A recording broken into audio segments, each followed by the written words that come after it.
Hey, what is up, guys? H19 back from YCS Anaheim, back to your regular scheduled program. Today is Friday, and yeah, expect video coming out Monday, probably covering the monthly coming up tomorrow. Look out for that.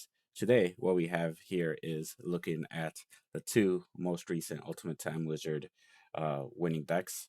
Uh, that being the one from Bologna, which is this one on screen, Blackwings, and the other one from Anaheim, which would be this one right here. Uh, and if you haven't done so already, check out the original deck profiles, both recorded on my channel. I did capture the first place winning list over here, Federico from Bologna when I was out there.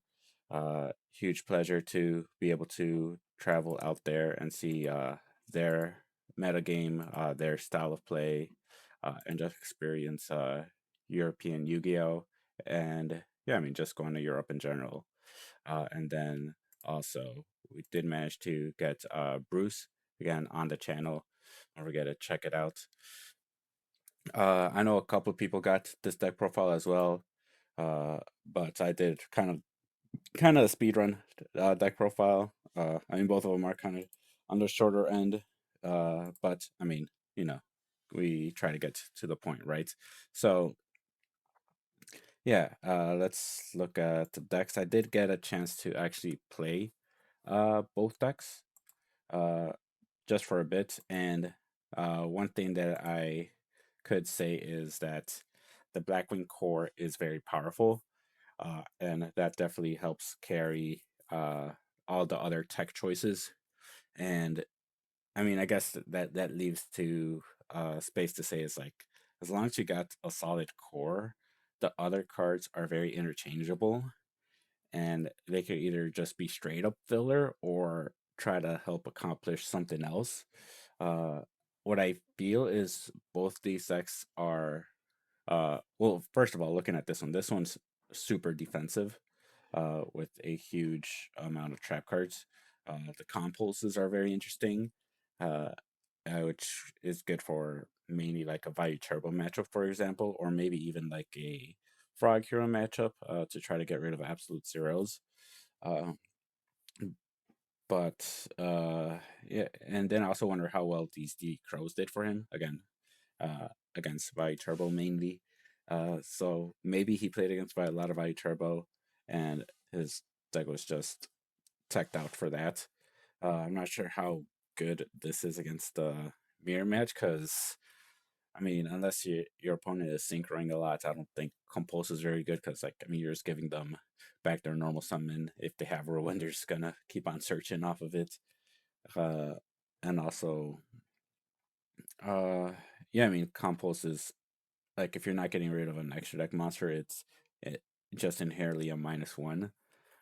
So unless you already have like a ton of pressure, I don't know how good this is. I mean, when I was testing it, like I did put back a couple extra deck monsters. There was like maybe only like one time I put back a regular main deck monster to hand. Uh, but again, like it's more like I said, when you already have pressure on the field, like multiple monsters, and you just don't want them to have a monster, and you're essentially just gonna go for game next turn, or you have another way to deal with the monster the turn after.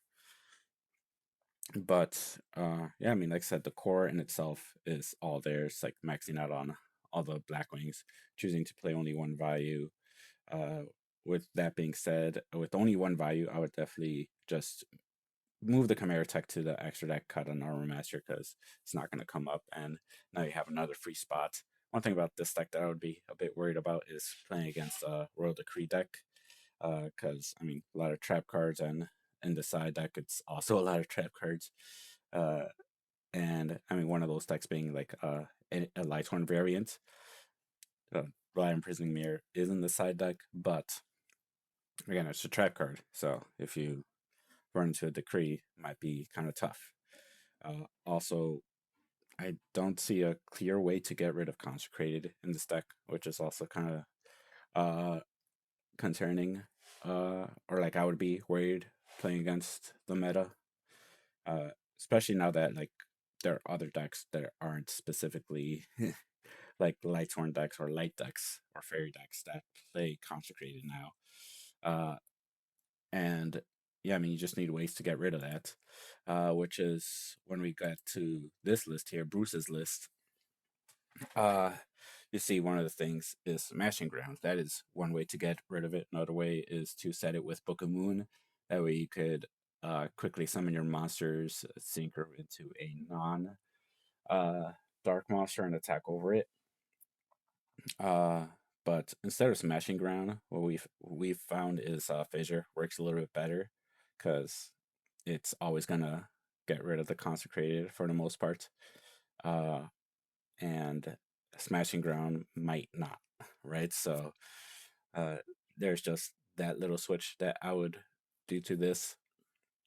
But aside from that, I mean, like I said, saw the list. I actually do think I prefer this overall list over the other list from Federico. Like I said, I just think like these are too narrow, as well as the DD crows are too narrow, and uh, I oddly kind of prefer this side deck to an extent over this one. Like I said, I'm just not sure where I would side all these against, like the breakers, the banishers, because I mean they're normal summons, right? They take up your normal summon, and that is one of the most important things in a Blackwing deck. Uh, I mean, I guess these are kinda for the decree decks.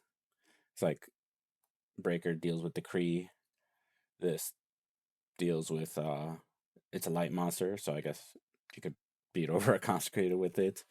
Uh, and but yeah, I think I still prefer this side deck just because I guess I could technically see what these are for. I didn't get a chance to test these myself, so I know Bruce spoke very highly of Banisher, uh, specifically. Uh, so yeah, I mean, I can only speak to exactly what he said. Uh, Aside from that, like Book of Moons was pretty good. It's both defensive and offensive. One of the goals was to make sure your sure attack goes through, make sure your values get out of the deck. Another thing is if your monsters are about to get bottomless or deep prison, you set them with Book of Moon, or you save them, I guess, with Book of Moon, and then you have you could set your Icarus attacks, or sometimes even like making sure they don't get banished is important because you could bring them back with Blizzard. The other thing is he cut it down to two blizzards. I know I usually only play two blizzards, but I also play some form of draw traps or draw cards, whether it be upstarts or, like I said, the traps, legacies, or jars of greeds. Uh, so playing only two is interesting. This with no other draw cards. So the clapback game on this is not as good, or like the top deck game is not as good. I mean, obviously you don't want to be in top decking situations, but I mean sometimes you just gotta maximize for that. But at the same time, it's like opening up multiple blizzards does feel bad. Uh, but yeah, let me know what you guys think. Uh, like I said, we're back to our regular scheduled programming after a couple of big events and putting out a lot of videos from over the weekend as well. So I needed to just take care of some other stuff. Well, when I came back, but yeah, comments down below would appreciate it. Sub, still trying to reach 1K subs as soon as possible. Uh, by the end of the year, it seems kind of tough to do at this point, but I mean, we're still gonna be putting out content. Uh, but like I said, as soon as possible, let's try to get this now by uh I mean we're gonna be in YCS Orlando, so definitely that weekend it has to happen. You know, it's like I think that would be like our best chance of getting up there. But yeah, we got YCS Orlando coming up. We got a monthly tomorrow, so we'll be out there covering that. You'll see a video of that out on Monday. And uh aside from that, like such regular scheduled videos Monday, Wednesday, Friday. We'll be back on next week. Look forward to those. Appreciate everyone for watching and tuning in. I will catch y'all in the next one. Peace.